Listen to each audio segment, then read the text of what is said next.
താലി last part. അവൻ്റെ ചോദ്യം കേട്ടവൾ ഒരു നിമിഷം കണ്ണും വിടർത്തിക്കൊണ്ട് അവനെ നോക്കി. നില. ഇന്നേ വരെ തന്നെ ആരും വിളിക്കാത്തൊരു പേര്. നീലാഞ്ജന എന്ന പേരിലെ അഞ്ജു എന്ന് മാത്രമേ എല്ലാവരും വിളിക്കാറുള്ളൂ. അതിൽ നിന്ന് വ്യത്യസ്തമായി ഒരുവൻ വിളിച്ച ആ പേര് കേട്ടവൾ അത്ഭുതപ്പെട്ടു പോയി. അന്ന് ആ പ്രശ്നത്തിനിടയിലും അവൻ ഇങ്ങനെയായിരുന്നു തന്നെ വിളിച്ചത് എന്നവൾ ഓർത്തു. ഇതിനു മാത്രം എന്താണിത്ര ആലോചന? തൊട്ടരികിൽ ചേർന്നു നിന്നവൻ്റെ ശരീരത്തിലെ തണുപ്പായിരുന്നു അവളെ സ്വബോധത്തിലേക്ക് കൊണ്ടുവന്നത്. അത് ഞാൻ മഹിയേട്ടാ വിക്കലോടെ പറയാൻ വന്നത് വിഴുങ്ങിക്കൊണ്ടവൾ താനിപ്പോൾ അവനെ വിളിച്ചതോർത്ത് ഞെട്ടിക്കൊണ്ട് അവനെ നോക്കിയപ്പോൾ കണ്ടു കള്ളച്ചിരിയോടെ തന്നെ നോക്കി നിൽക്കുന്നവനെ. സോറി, അറിയാതെ വിളിച്ചു. ഒന്നും പറയണ്ട, എൻ്റെ നിലാവ് ഇനി അങ്ങനെ വിളിച്ചാൽ മതി. എനിക്കൊരുപാട് ഇഷ്ടമായി. അവളുടെ കുഞ്ഞു വട്ടമുഖം കയ്യിൽ കോരിയെടുത്തു കൊണ്ടവൻ പ്രണയത്തോടെ അവളുടെ കണ്ണുകളിലേക്ക് നോക്കിക്കൊണ്ട് പറഞ്ഞപ്പോൾ അഞ്ജു ഒരു നിമിഷം അവൻ്റെ കണ്ണുകളിലേക്ക് നോക്കി. അതിൽ നിറഞ്ഞു നിൽക്കുന്ന തൻ്റെ മുഖം കാണേ, അതിലെ ആളിക്കത്തുന്ന പ്രണയം കാണേ, എന്തിനോ അവളുടെ ചുണ്ടൊന്ന് വിതുമ്പിപ്പോയി. എന്നോട് എന്തിനാ ഇങ്ങനെ? വിതുമ്പിക്കൊണ്ട് ചോദിക്കുന്നവളെ അവൻ ഏറെ സ്നേഹത്തോടെ നോക്കി. എങ്ങനെ? മഹിയേട്ടൻ എന്തിനാ എന്നെ വിവാഹം ചെയ്തത്? അവനിൽ തന്നെ നോട്ടം പായിച്ചുകൊണ്ട് അവൾ ചോദിച്ചു. എന്തുകൊണ്ടോ അത്രയും അരികിൽ അവൻ്റെ കൈക്കുമ്പിളിൽ മുഖം ചേർത്ത് നിൽക്കുമ്പോൾ വേറേതോ ലോകത്തെത്തുന്ന പോലെ അവൾക്ക് തോന്നിപ്പോയി. ഇതേസമയം അവളുടെ ചോദ്യം കേട്ടപ്പോൾ മഹി ഒരു നിമിഷം അവളെ നോക്കി. പിന്നെ പതിയെ അവളുടെ കയ്യിൽ പിടിച്ചുകൊണ്ടവൻ ബെഡിലേക്ക് നടന്നു. തന്നെ നോക്കി നിൽക്കുന്ന അവളെ ചേർത്ത് പിടിച്ചു കൊണ്ടവൻ ബെഡിൽ ചാരിയിരുന്നപ്പോൾ അവൾ അവൻ്റെ നെഞ്ചിലേക്ക് പതിയെ ചാരിയിരുന്നു. നിലയ്ക്കൊരു കാര്യം അറിയോ? ചെറുപുഞ്ചിരിയോടെയുള്ള അവൻ്റെ ചോദ്യം കേട്ടപ്പോൾ അവൾ ഒരു സംശയത്തോടെ അവനെ നോക്കി. എനിക്ക് നിന്നെ ഒരുപാട് ഇഷ്ടമായിരുന്നു നില. എൻ്റെ ജീവനാണ് നീ. ആരോടും പറയാതെ ഞാൻ ഉള്ളിൽ കൊണ്ട് നടന്ന എൻ്റെ പ്രണയമാണ് നീ. അവളിൽ നിന്നും നോട്ടം മാറ്റാതെ അവൻ പറഞ്ഞപ്പോൾ ഇത്തവണ അഞ്ജു ഞെട്ടിക്കൊണ്ട് അവനിൽ നിന്ന് അടർന്നു മാറാൻ നോക്കിയപ്പോൾ അതിന് സമ്മതിക്കാതെ അവൻ അവളെ നെഞ്ചിലേക്ക് തന്നെ അടക്കി പിടിച്ചു. എന്താ പറഞ്ഞേ? ഞെട്ടലോടെ കണ്ണുമിഴിച്ചുകൊണ്ട് നോക്കുന്നവളുടെ നെറുകയിൽ അവൻ ഒന്ന് അമർത്തി ചുംബിച്ചു. എൻ്റെ മൗനം ഒന്നുകൊണ്ട് മാത്രമാണ് നില എനിക്ക് നിന്നെ നഷ്ടമായതും അവൻ നിന്നെ നേടിയെടുത്തതും. പക്ഷേ ദൈവത്തിൻ്റെ വിധി മറ്റൊന്നായിരുന്നു. ഈ ജന്മത്തിലും വരും ജന്മത്തിലും ഈ സിദ് മഹേശ്വറിൻ്റെ പാതിയാവാനാണ് നീലാഞ്ജനയ്ക്ക് യോഗം. പറഞ്ഞുകൊണ്ട് സിദ്ധു പതിയെ അവളോട് ഓരോന്നായി പറഞ്ഞു കൊടുക്കാൻ തുടങ്ങി. ആദ്യ കാഴ്ചയിൽ തന്നെ തൻ്റെ മനം കവർന്നവളെ പറ്റി പതിഞ്ഞൊരു പുഞ്ചിരിയോടെ എല്ലാവരോടും സ്നേഹത്തോടെ സംസാരിക്കുന്ന നിഷ്കളങ്കമായ നീലാഞ്ജന എന്ന നില അവൻ്റെ നെഞ്ചിലേക്ക് ഇടിച്ചു കയറിയത്. ആരോരും അറിയാതെ അവളെ സ്നേഹിച്ചത്, പ്രാണനായി കണ്ടത്, ഒടുവിൽ അവളെ നേടാനായി ആഗ്രഹിച്ച് എല്ലാവരോടും പറയാൻ നിന്നപ്പോഴേക്കും എങ്ങനെയോ അവനുള്ളിലെ പ്രണയം അറിഞ്ഞ ആദർശ് അവനേക്കാൾ മുന്നേ അവളെ സ്വന്തമാക്കിയത്. ആ കാഴ്ച കാണാനാവാതെ വീട്ടിൽ നിന്നിറങ്ങി എങ്ങോട്ടെന്നില്ലാതെ ഇറങ്ങിപ്പോയത്. ഒടുക്കം അമ്മുവിൽ നിന്നും കാര്യങ്ങൾ അറിഞ്ഞ നിമിഷം തന്നെ ഇനി ഒരാൾക്കും തട്ടിക്കളിക്കാൻ ഇട കൊടുക്കാതെ ഓടിപ്പാഞ്ഞു വന്നവളെ സ്വന്തമാക്കിയത്. അങ്ങനെ എല്ലാം പറഞ്ഞു കഴിഞ്ഞവൻ അവളെ നോക്കിയപ്പോൾ കണ്ടു നിറഞ്ഞൊഴുകുന്ന കണ്ണുകളോടെ അവനെ നോക്കിയിരിക്കുന്നവളെ. നില. മഹിയേട്ടാ. പൊട്ടിക്കരച്ചലോടെ അവൻ്റെ നെഞ്ചിലേക്ക് വീഴുമ്പോൾ അവൾക്ക് തന്നെ മനസ്സിലാവുന്നുണ്ടായിരുന്നില്ല തൻ്റെ ഉള്ളം. എന്തിനൊക്കെയോ ഏറെ സങ്കടം തോന്നിപ്പോയി അവൾക്ക്. ജീവിതത്തിൽ ഇതുവരെ ആരോടും പ്രണയം എന്നൊരു വികാരം തോന്നിയിട്ടില്ല. അച്ഛനും അമ്മയുമായിരുന്നു ലോകം. ഒരാക്സിഡൻറ്റിലൂടെ അവർ ഈ ലോകത്തു നിന്നും പോയപ്പോൾ തളർന്നതാണ് താൻ. പിന്നീട് അങ്ങോട്ട് വല്യമ്മയുടെ വീട്ടിലെ നരകതുല്യമായ ജീവിതമായിരുന്നു. ആകെ ഒരു ആശ്വാസം കിട്ടുന്നത് ഇവിടേക്ക് വരുമ്പോൾ ആണ്. ബാലച്ചൻ്റെയും ജയന്തി അമ്മയുടെയും അമ്മൂൻ്റെയും ഒക്കെ കൂടെ കൂടുമ്പോൾ മനസ്സിന് വല്ലാത്തൊരു സന്തോഷമാണ്. തനിക്കും ആരെങ്കിലുമൊക്കെ ഉണ്ടെന്ന് തോന്നുന്നത് ഈ വീട്ടിൽ വരുമ്പോൾ മാത്രമായിരുന്നു. അതിനിടയിൽ ആദർശമായുള്ള വിവാഹക്കാര്യം പറഞ്ഞ് അവർ വല്യമ്മയ്ക്കരികിൽ വരുമ്പോൾ കണ്ണും അടച്ച് സമ്മതം മൂളുമ്പോൾ രണ്ട് കാര്യമായിരുന്നു ഉള്ളിൽ നിറയെ. ഒന്നാമത് വല്യമ്മയുടെ ചേച്ചിയുടെ മകനായ രാഘവിൻ്റെ കഴുകൻ കണ്ണിൽ നിന്നുമുള്ള മോചനം. രണ്ടാമത് ഇവർക്കൊപ്പം സന്തോഷത്തോടെ ജീവിക്കാനുള്ള ആഗ്രഹം. അത്രമാത്രമായിരുന്നു. പക്ഷേ കല്യാണം കഴിഞ്ഞ് ജീവിതത്തിൽ ഒട്ടും പ്രതീക്ഷിക്കാത്ത കാര്യങ്ങൾ വന്നു നിന്നപ്പോൾ ജീവിതം ഇതോടെ തീർന്നെന്നാണ് കരുതിയത്. എന്നാൽ അങ്ങനെയല്ല. ഈ ആളെ എനിക്ക് കിട്ടാൻ വേണ്ടിയുള്ള വഴിയായിരുന്നു അതൊക്കെയും. അറിഞ്ഞില്ലല്ലോ ഈശ്വരാ, ഞാനൊന്നും പറഞ്ഞില്ലല്ലോ എന്നോടൊന്നും. എന്തുമാത്രം വേദനിച്ചിട്ടുണ്ടാവും. ഓർത്തുകൊണ്ടവൾ അവനെ നോക്കിയപ്പോൾ അവളിൽ നിന്ന് കണ്ണ് മാറ്റാതെ നോക്കിയിരിക്കുകയാണ്. ഒത്തിരി വേദനിച്ചില്ലേ മഹിയേട്ടാ? എന്നോട് പറയാമായിരുന്നില്ലേ? എനിക്ക് ഏയ് അതൊന്നും സാരമില്ല എൻ്റെ നിലാവേ. ഇത്തിരി സങ്കടം വന്നാലെന്താ? അവസാനം നീ എൻ്റെ താലിയും ഏന്തി ഇന്നീ നെഞ്ചോരം തന്നെ എത്തിപ്പെട്ടല്ലോ. അത് മതി, അത് മാത്രം മതി എനിക്ക്. ഉള്ളിൽ നിറഞ്ഞ സന്തോഷത്തോടെ തന്നെയായിരുന്നു അവൻ അത് പറഞ്ഞത്. ഒരു വേള അവൾ അവൻ്റെ മുഖത്തേക്ക് തന്നെ നോക്കി. ഇന്ന് നമ്മുടെ ആദ്യ രാത്രിയല്ലേ? ഇന്നത്തെ ദിവസം തന്നെ എല്ലാം നിന്നോട് തുറന്നു പറയണമെന്ന് ഞാൻ വിചാരിച്ചിരുന്നതല്ല. പക്ഷേ എൻ്റെ സ്വന്തമായി എൻ്റെ കൈക്കുള്ളിൽ നീ വന്നണഞ്ഞപ്പോൾ അറിയാതെ എല്ലാം പറഞ്ഞു പോയി. പിന്നെ എന്നാണെങ്കിലും നീ എല്ലാം അറിയേണ്ടതല്ലേ? അത് കുറച്ച് നേരത്തെ ആയി എന്ന് വെച്ച് എന്ത് കുഴപ്പമല്ലേ? പറഞ്ഞുകൊണ്ട് കുറുമ്പോടെ അവൻ അവളെ നോക്കിയപ്പോൾ അവൾ അതിനൊന്ന് ചിരിച്ചു കാണിച്ചു. അത് കണ്ട അവൻ വീണ്ടും തുടർന്നു. ആദർശ് സ്വന്തം ഏട്ടനാണെങ്കിലും അയാൾക്ക് എന്നോടോ അമ്മൂനോടോ പോലും സ്നേഹമില്ല. സ്വന്തം കാര്യം നേടാനും സ്വന്തം ആവശ്യം നേടിയെടുക്കാനുമായിരുന്നു ഉത്സാഹം. അതുകൊണ്ട് തന്നെ പണ്ട് മുതൽ അമ്മു ഞാനുമായിരുന്നു കൂട്ട്. എല്ലാം ഞാൻ സഹിച്ചേനെ.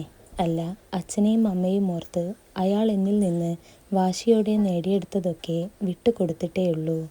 പക്ഷെ നിന്റെ കാര്യത്തിൽ വല്ലാത്തൊരു കുടുക്കാണ് അയാൾ എനിക്ക് മുന്നിലിട്ടത്. മുന്നിൽ പല പ്രതിസന്ധിയും ഉയർന്നു വന്നപ്പോൾ ഒരു നിമിഷം നിസ്സഹായനായി നിന്നു പോയതാണ് ഞാൻ. ഒന്ന് ദീർഘനിശ്വാസം എടുത്തുകൊണ്ടവൻ വീണ്ടും തുടർന്നു. എന്നോടുള്ള വാശിക്ക് വേണ്ടി മാത്രമായിരുന്നു അയാൾ നിന്നെ വിവാഹം ചെയ്തത് തന്നെ. അല്ലാതെ നിന്നോടൊരു തരത്തിലുള്ളൊരു ആകർഷണം പോലും അയാളിലില്ലെന്ന് എനിക്കറിയാമായിരുന്നു. പക്ഷേ സന്തോഷത്തോടെ വിവാഹകാര്യത്തിന് ഓടി നടക്കുന്ന അച്ഛൻ, അമ്മ, അനിയത്തി എല്ലാവരെയും കണ്ടപ്പോൾ മനഃപൂർവ്വം ഒഴിഞ്ഞു മാറുകയായിരുന്നു ഞാൻ. പക്ഷേ ഇപ്പോൾ എനിക്ക് അയാളെ ഓർത്ത് സഹതാപം മാത്രമേ ഉള്ളൂ നില. അവൻ അത് പറഞ്ഞപ്പോൾ അവൾ സംശയത്തോടെ അവനെ നോക്കി, എന്തെന്ന പോലെ. ഡൽഹിയിൽ വെച്ച് കണ്ട് പരിചയപ്പെട്ട് പ്രണയിച്ച് വിവാഹം ചെയ്തുകൊണ്ട് വന്ന അവൾ ഡയാന ഫിലിപ്പ്. അവളാണ് അതിന് കാരണം. അവളുടെ പോക്ക് ശരിയല്ല നില. എൻ്റെ ഒരു ഫ്രണ്ടിൻ്റെ അനിയൻ്റെ എക്സ് ലവർ ആയിരുന്നു അവൾ. അവൾക്കൊരിക്കലും ഒരാണിൽ മാത്രം തൃപ്തി നേടാനാവില്ല. പക്ഷേ ഈ ഒരു മാരേജ്, അതൊരു പക്ഷേ ആദർശിൻ്റെ കഠിനമായ നിർബന്ധം കൊണ്ട് മാത്രമായിരിക്കണം. Because he loves her very much. അവൻ്റെ കണ്ണുകളിൽ അത് കാണാനുണ്ട്. പക്ഷേ അവളുടെ ഈ വൈവിട്ട ബന്ധമൊന്നും അവൻ അറിയില്ല. അറിയുന്ന നിമിഷം അവൻ്റെ തകർച്ചയാവും. ഒരു നിശ്വാസത്തോടെ അവൻ പറഞ്ഞു നിർത്തിയപ്പോൾ നിലയും ആകെ വല്ലാതായി. താനും ഇപ്പോൾ ഏറെ വെറുക്കുന്നയാളാണ്. സ്വന്തം കാര്യം നേടാൻ തൻ്റെ ജീവിതം കരുവാക്കിയ ആളോട് വെറുപ്പും ദേഷ്യവും ഒക്കെ തന്നെയാണ്. പക്ഷേ ആ അച്ഛനെയും അമ്മയും ഓർക്കുമ്പോൾ മഹിയേട്ടൻ പറഞ്ഞതുപോലെങ്ങാനും സംഭവിച്ചാൽ അവർക്ക് നഷ്ടമാവുന്നത് സ്വന്തം മകനെ ആയിരിക്കില്ലേ? ഓർക്കവേ അവൾ അസ്വസ്ഥതയോടെ മിഴികൾ ഇറുക്കി അടച്ചു. മഹിയേട്ടാ, ഏട്ടന് ആളോട് കാര്യങ്ങളൊക്കെ പറഞ്ഞൂടെ? കുറച്ചു നേരത്തിന് ശേഷം അവൾ പതിയെ ചോദിക്കുന്നത് കേട്ട് സിദ്ധു ഒന്ന് ചിരിച്ചു. വേദനിപ്പിച്ചവരോട് പോലും കരുണ തോന്നുന്ന തൻ്റെ പെണ്ണ്, തൻ്റെ പാവം പൂച്ചക്കുട്ടി. അവൻ അവളോട് ഒത്തിരി സ്നേഹം തോന്നി. ഞാൻ പറഞ്ഞിട്ട് കാര്യമൊന്നുമില്ല നില. അയാൾ വിശ്വസിക്കില്ല. ഈയൊരു സാഹചര്യത്തിൽ പ്രത്യേകിച്ച്. ഞാൻ അയാളോട് തിരിച്ച് പകരം വീട്ടുവാണെന്നേ പറയുള്ളൂ. അതുകൊണ്ട് അത് വേണ്ട, ശരിയാവില്ല. പിന്നെ അവൾ ഡയാന. അയാൾക്ക് അവളോടുള്ള സ്നേഹവും ആത്മാർത്ഥതയും കണ്ട് അവൾ നന്നാവുമെന്ന് നമുക്ക് വിശ്വസിക്കാം. അതേ വഴിയുള്ളൂ. പക്ഷേ ഏട്ടാ, ഒരു പക്ഷേയുമില്ല. നീ അത് വിട്ടേ. ഇന്ന് നമ്മുടെ ജീവിതത്തിലെ പ്രധാനപ്പെട്ട ദിവസമല്ലേ? ഇപ്പോൾ അതിനെക്കുറിച്ച് ഓർക്ക്.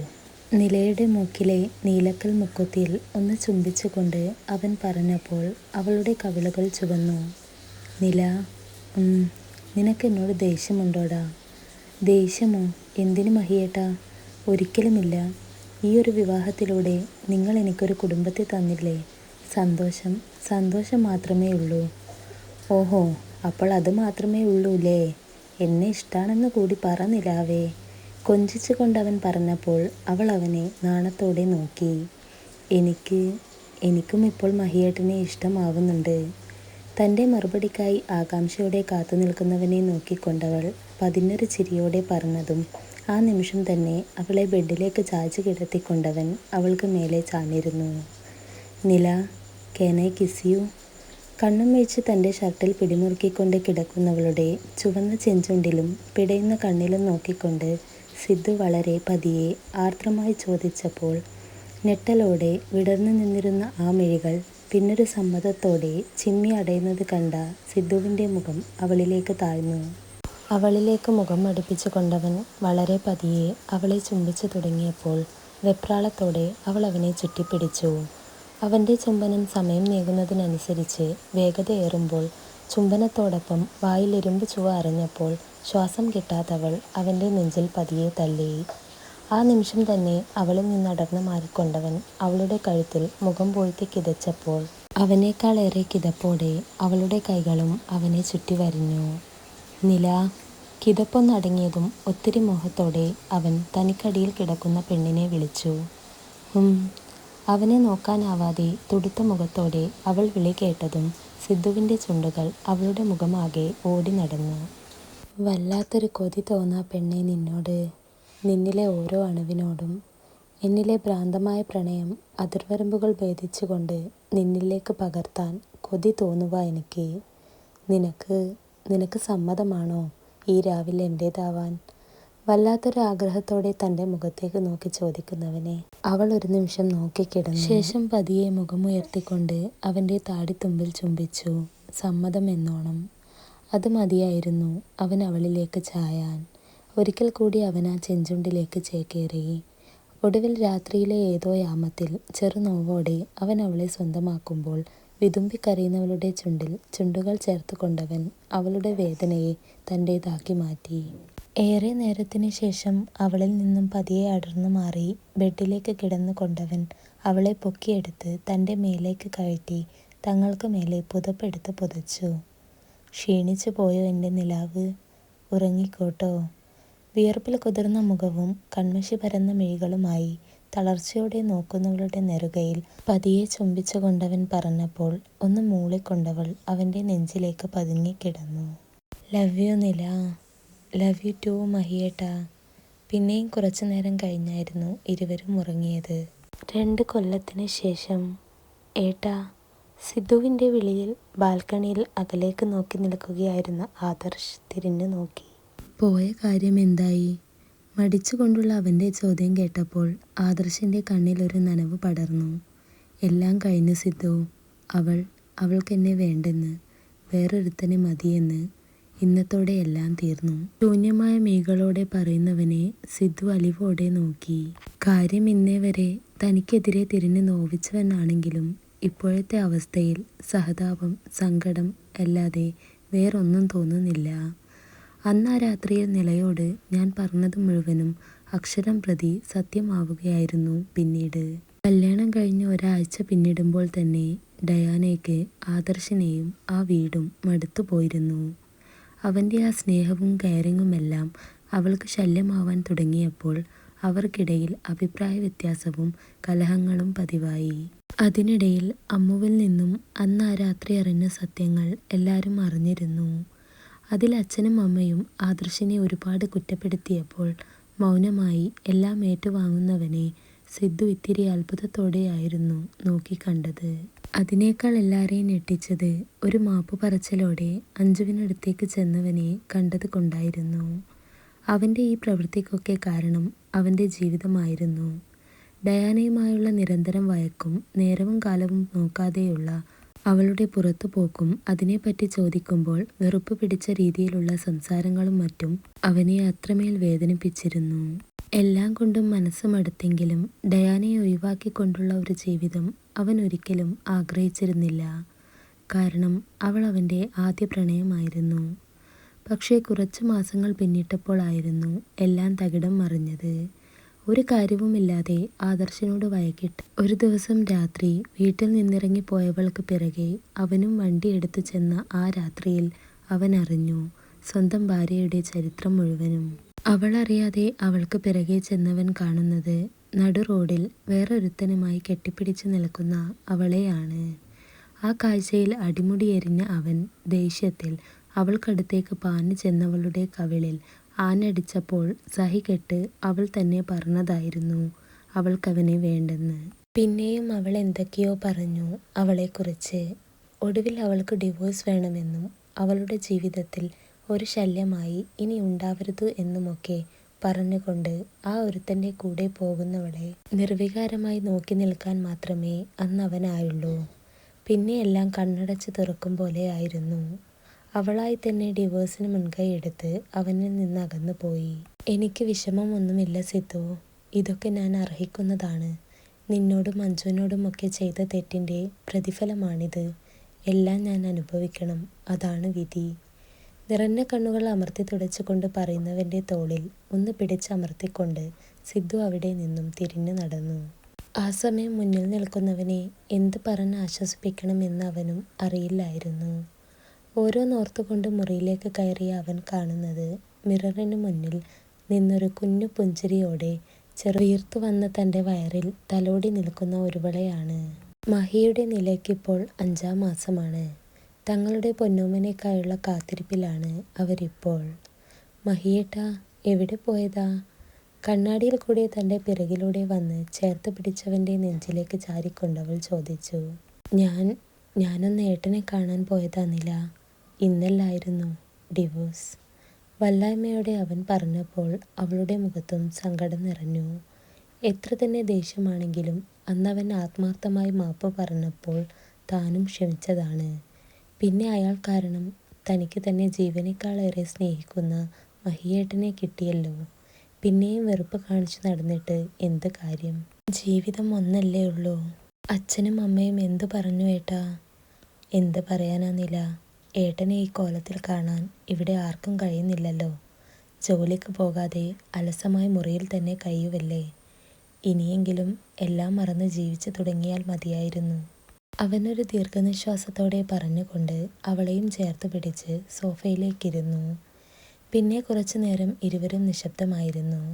രണ്ടുപേരുടെയും ഉള്ളിൽ പലവിധത്തിലുള്ള ചിന്തകളായിരുന്നു. അതിനിടയിൽ സിദ്ധുവിൻ്റെ ഫോൺ വന്നതും അവളെ ചേർത്ത് പിടിച്ചുകൊണ്ട് തന്നെ അവൻ കോൾ അറ്റൻഡ് ചെയ്തു. എന്നാൽ മറുവശത്ത് നിന്ന് പറയുന്ന വാർത്തയിൽ അവൻ ഞെട്ടിക്കൊണ്ട് കോൾ കട്ട് ചെയ്ത് വാട്സപ്പ് ഓണാക്കി നോക്കി. ഹോട്ടലിൽ അനാശ്വാസം. 2 പുരുഷന്മാരും ഒരു സ്ത്രീയും പിടിയിൽ. ബാക്കി വരുന്ന കണ്ണികൾക്കായി പോലീസ് തിരച്ചിൽ തുടരുന്നു. ഫോണിൽ ഓടിക്കൊണ്ടിരിക്കുന്ന ന്യൂസും അതിലെ പുരുഷന്മാരോടൊപ്പം തലയും താഴ്ത്തി നിൽക്കുന്ന ഡയാനയെയും കണ്ടപ്പോൾ ഇരുവരും ഞെട്ടിക്കൊണ്ട് പരസ്പരം നോക്കി. പിന്നെ വേഗം തന്നെ എന്തോ ഓർത്ത പോലെ ആദർശിൻ്റെ മുറിയിലേക്ക് ചെന്നപ്പോൾ കണ്ടു ഫോണിൽ തന്നെ നോക്കി കണ്ണുനീരോടെ പകച്ചുകൊണ്ട് നിൽക്കുന്നവനെ. അവനടുത്തായി തന്നെ എന്ത് പറഞ്ഞ് സമാധാനിപ്പിക്കണമെന്നറിയാതെ അച്ഛനും അമ്മയും അമ്മുവും നിൽപ്പുണ്ട്. എല്ലാ മുഖങ്ങളിലും ഞെട്ടൽ മാത്രം. ചുറ്റും നിറഞ്ഞു നിൽക്കുന്ന നിശബ്ദത. മുന്നിൽ തളർച്ചയോടെ നിൽക്കുന്ന ആദർശിനെ കാണവേ ആർക്കും ഒന്നും പറയാനാവുന്നുണ്ടായിരുന്നില്ല. പിന്നെയും കുറച്ചു നേരത്തിന് ശേഷം ഫോൺ മുന്നിലെ ടേബിളിൽ വെച്ച് മുഖം അമർത്തി തുടച്ചുകൊണ്ട് ആദർശ് എല്ലാവരെയും നോക്കി വേദനയിൽ കുതിർന്നൊരു ചിരി നൽകി. എന്തായാലും ഇതും കൂടി അറിഞ്ഞത് നന്നായി. അവളെ മുഴുവനായും മറക്കാൻ സാധിക്കുമല്ലോ. എനിക്ക് സങ്കടമൊന്നുമില്ല. പക്ഷെ എന്തോ ഒരു... ബാക്കി പറയാനാവാതെ പ്രയാസപ്പെടുന്നവനെ സിദ്ധുവും അച്ഛനും ഒരുപോലെ ചുറ്റിപ്പിടിച്ചു. അപ്പോൾ തന്നെ ആദർശ് അവരെ രണ്ടുപേരെയും ചുറ്റിപ്പിടിച്ച് തൻ്റെ ഉള്ളിലെ സങ്കടം മുഴുവനും കരഞ്ഞു തീർത്തിരുന്നു. അവനൊന്ന് ഓക്കെ ആവും വരെയും അവരാ നിൽപ്പ് തുടർന്നു. അത് കണ്ട് അമ്മവും അമ്മയും അഞ്ജുവും കണ്ണുനീർ തുടച്ചു. ഏട്ടൻ ഇനി അതൊന്നും ഓർത്ത് വിഷമിക്കേണ്ട. അധികം വൈകാതെ തന്നെ ഏട്ടനെ നന്നായി മനസ്സിലാക്കുന്ന സ്നേഹിക്കുന്ന ഒരാളെ ഏട്ടന് കിട്ടും. എന്നിട്ട് ദേ ഏട്ടനും സിദ്ധുവേട്ടനെയും ഏട്ടത്തിയമ്മയും പോലെ സന്തോഷത്തോടെ കഴിയണം. ആദർശിൻ്റെ അടുത്തേക്ക് ഓടിപ്പോയി അമ്മു നിറഞ്ഞ കണ്ണാലെ ചിരിച്ചുകൊണ്ട് പറഞ്ഞപ്പോൾ അവനും തൻ്റെ അനിയത്തിയെ ചേർത്ത് പിടിച്ചു. അത് നോക്കി സിദ്ധുവും തൻ്റെ നിലയെ കൈക്കുള്ളിൽ ഒതുക്കി പിടിച്ചു. എല്ലാം നോക്കി ചെറുചിരിയോടെ അച്ഛനും അമ്മയും നിന്നു. ഫ്രണ്ട്സ്, അപ്പോൾ നമ്മുടെ താലി സ്റ്റോറി ഇവിടെ അവസാനിച്ചിരിക്കുകയാണ്. എല്ലാവരും സ്റ്റോറിയുടെ മുഴുവൻ പാർട്ടും വായിച്ച് അഭിപ്രായം കമൻറ്റ് ചെയ്യണേ. അതുപോലെ ലൈക്ക്, ഷെയർ, ഹൈപ്പ് ചെയ്ത് സപ്പോർട്ട് ചെയ്യണേ.